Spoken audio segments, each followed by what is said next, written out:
The Turtle and the Pebble Path. They say every forest has a road that tests the courage of those who walk it, but only one creature ever chose that road on purpose, an unlikely hero with a shell no thicker than a thumbnail, standing before a path of sharp, uneven stones that shimmered like teeth in the sun. On the morning the story begins, the forest was still licking its wounds from the night's storm. Leaves clung to branches in soggy bundles. The ground smelled of rain and renewal. And in the middle of it all, a young turtle named Nilo stirred beneath a fallen fern, blinking away the last of his dreams. For as long as he could remember, Nilo had been small, small shell, small steps, and according to the older turtles, small ambitions. Take the soft moss trail, they'd say. Take the riverbank where the mud is cool and safe. You're too young for the pebble path. But the pebble path called to him anyway. Maybe it was the way it glittered in the forest light, or maybe it was the stories, whispers of travelers who walked it and emerged stronger. Some said the stones hardened shells. Others said they hardened spirits.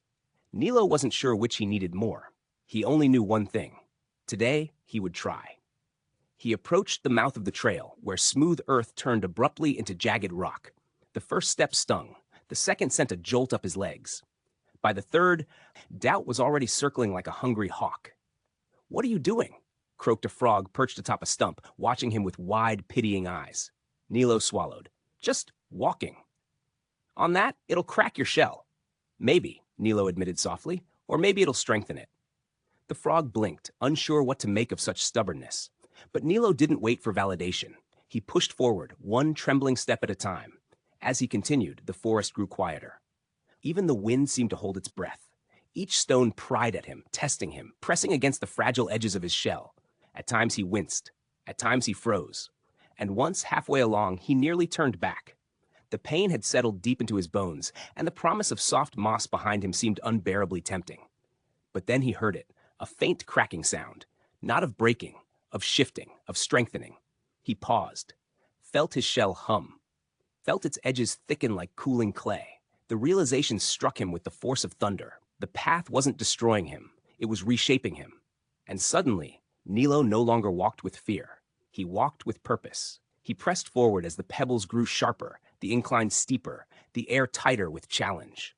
Every step was a question, and every wince was an answer. His shell grew heavier, sturdier, louder with every impact, until, at last, he stepped off the final stone and onto a patch of soft earth waiting like a reward. The sun fell across him, and his shell gleamed, no longer thin, no longer fragile, but ridged and strong, marked with the story of every step he had taken. From the stump, far behind him, the frog stared in disbelief. And Nilo simply breathed, not triumphantly, not boastfully, just peacefully, like someone who had discovered a truth hidden in the forest floor. The paths that hurt us are sometimes the ones that build us. And when the wind rustled through the treetops, lifting leaves like scattered applause, Nilo continued his journey. Not because he needed to prove anything, but because he had learned he could. If you enjoyed this story, please like, share, and subscribe to help the channel grow.